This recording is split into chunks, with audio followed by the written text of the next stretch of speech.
मेरे बच्चे कहाँ हैं? 3 छोटे अंडे जमीन पर गिरे हुए हैं। रानो उनके पास दौड़ती है।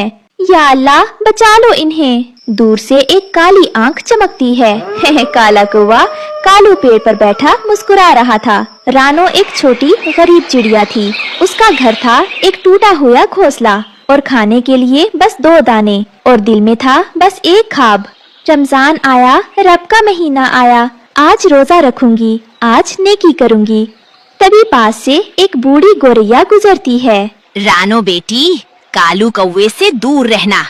इस रमजान में उसने 5 घोंसले बर्बाद किए हैं। अम्मा जान, मैं डरती नहीं, अल्लाह मेरे साथ है। कालू जंगल का सबसे जालिम पंछी, जो दूसरों का खाना छीनता था, घोंसले तोड़ता था और कमजोरों को तड़पाने में खुश होता था। रमजान उसके लिए बस एक मौका था, जब सब नरम पड़ जाएं और वो और जालिम हो जाएं। सुनो, इस रमजान में जितने भूखे होंगे उतने कमजोर होंगे, और कमजोरों का खाना हमारा खाना।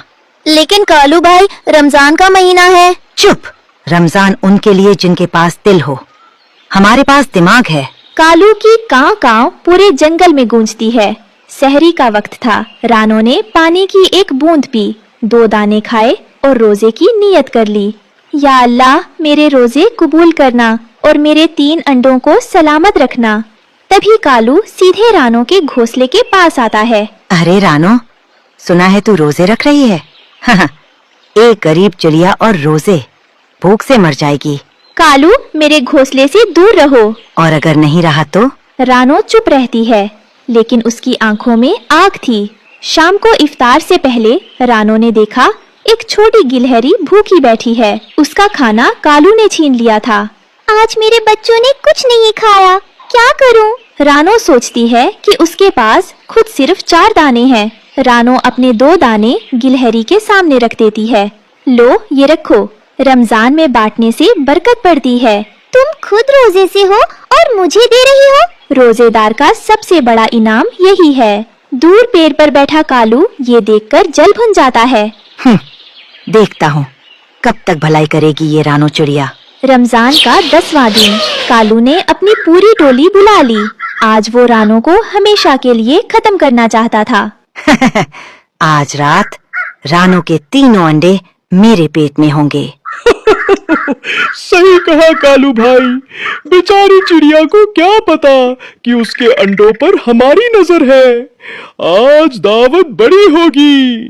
कालू भाई, रानो के दोस्त हरिया तोता कहीं आसपास तो नहीं? सुना है वो बहुत तेज है। चुप कर डरपोक, हम 5 हैं और वो अकेली। जैसे ही रानो की आंख लगेगी हम हमला बोल देंगे। जाओ, घोंसले को चारों तरफ से घेर लो। रात को कालू और उसके 5 साथी रानो के घोंसले की तरफ बढ़ते हैं। रानो सो रही थी, अपने अंडों को घोंसले में छुपाए, लेकिन उस रात जंगल की हवा ने उसे जगा दिया। कालू, नहीं! रानो अपने अंडों के सामने खड़ी हो जाती है। हट जा रानो, वरना तू भी जाएगी इनके साथ।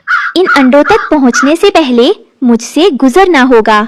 रानो की आवाज सुनकर पूरा जंगल जाग उठा। वो गिलहरी जिसे रानो ने दाने दिए थे, वो बूढ़ी गोरैया और दर्जनों छोटे पंछी। रानो, मैं हूँ। कालू, शर्म नहीं आती रमजान के महीने में? तुम सब एक साथ? कालू के साथी डरकर उड़ जाते हैं। ठीक है, जाता हूँ, लेकिन रानो, ये खत्म नहीं हुआ। सब चले गए। रानो अकेली थी, थकी हुई, डरी हुई, लेकिन उसने हार नहीं मानी। रानो आसमान की तरफ देखती है। तारे चमक रहे हैं।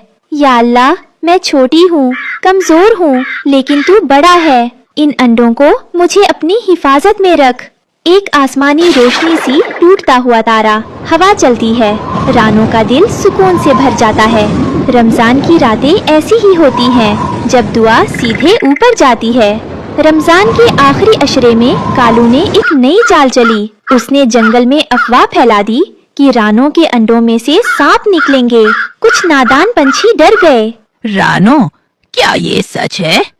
अगर तुम्हारे अंडों से सांप निकले तो हमारे बच्चों का क्या होगा? तुम्हें ये पेड़ छोड़ना होगा। भाई, क्या तुमने कभी मुझ में कोई बुराई देखी? मैं तो बस अपने बच्चों की सलामत होने की दुआ कर रही हूँ। तभी आसमान से तेजी से उड़ता हुआ हरिया तोता आता है और रानो के पास आकर बैठ जाता है। ठहरो पंछियों, क्या तुम इस कालू की बातों में आकर अपनी अक्ल खो बैठे हो? जो खुद दूसरों के घर उजाड़ता है, आज वो तुम्हें सुरक्षा की बातें सिखा रहा है। ए हरिया, तू बीच में मत बोल। ये जंगल की सुरक्षा का मामला है। सुरक्षा का नहीं, ये तुम्हारी जलन का मामला है कालू। मैंने अपनी आँखों से देखा है कि रानो ने इस रमजान में कितनी इबादत की है। जिसके दिल में अल्लाह का नाम हो, उसके घर से बुराई नहीं बरकत निकलती है। हरिया भाई सही कह रहे हैं, मैं भी गवाह हूँ। जब मेरे बच्चे भूखे थे, रानो ने खुद रोजे में रहकर अपने दाने मुझे दे दिए थे। क्या कोई बुरा सोचने वाला ऐसा कर सकता है? भाइयों, कालू हमें आपस में लड़ाना चाहता है। रानो के अंडे सांप के नहीं, बल्कि उम्मीद के अंडे हैं। अगर किसी ने रानो के घोंसले की तरफ कदम भी बढ़ाया, तो उसे पहले मुझसे मुकाबला करना होगा। हरिया तोता और गिलहरी की बात सुनकर सब पंछी समझ जाते हैं। कालू की चाल उल्टी पड़ जाती है और सब रानो से माफी मांगते हैं। रानो और हरिया, मैं तुम्हें देख लूंगा। कब तक तुम मुझसे बचोगे? 27वीं रात, लैलतुल कद्र, रमजान की सबसे मुबारक रात। रानो जाग रही थी, दुआ में डूबी हुई। या अल्लाह, मुझे बस इतना दे, मेरे बच्चे सलामत रहें और कालू का दिल बदल दे। उसी रात अचानक कालू के घोंसले में तूफान आता है। उसका अपना घोंसला टूट जाता है। बचाओ, कोई बचाओ। सारा जंगल मुंह फेर लेता है, कोई नहीं आता। सिर्फ रानो आती है, एक टहनी लेकर। तू मेरी मदद क्यों कर रही है? क्योंकि रमजान में नेकी उनसे भी नहीं रुकती जिन्होंने हमें तकलीफ दी। कालू की आंखों में पहली बार आंसू आए। उसने पूरी जिंदगी जुल्म किया था, लेकिन आज एक छोटी सी चिड़िया ने उसे वो दिखाया जो उसने कभी नहीं देखा था, असली ताकत। रानो, मैंने तेरे घोंसले को तोड़ा, तेरे अंडों को खतरे में डाला, फिर भी तूने। कालू, गुनाह सबसे होते हैं। रमजान माफी मांगने का महीना है। मुझे माफ कर दे रानो। जंगल में खामोशी, फिर चारों तरफ से पंछियों की मीठी आवाजें गूंजती है। फिर ईद का चांद निकला और उसी सुबह रानो के 3 अंडों में से 3 नन्ही चिड़िया बाहर आईं। अल्लाह का शुक्र है, शुक्र है। कालू दूर से देखता है, पहली बार उसके चेहरे पर खुशी थी। रानो, नाम क्या रखोगी इनका? पहले का नाम सब्र, दूसरे का शुक्र और तीसरे का माफी। पूरा जंगल ईद की खुशी में झूम उठता है। रमजान ने एक गरीब चिड़िया को हीरो बनाया, एक जालिम कौवे को इंसान बनाया और 3 नन्ही जानों को उम्मीद की निशानी। क्योंकि रमजान सिर्फ भूखे रहने का नाम नहीं, ये बदलने का, माफ करने का और रब के करीब जाने का महीना है। ईद मुबारक।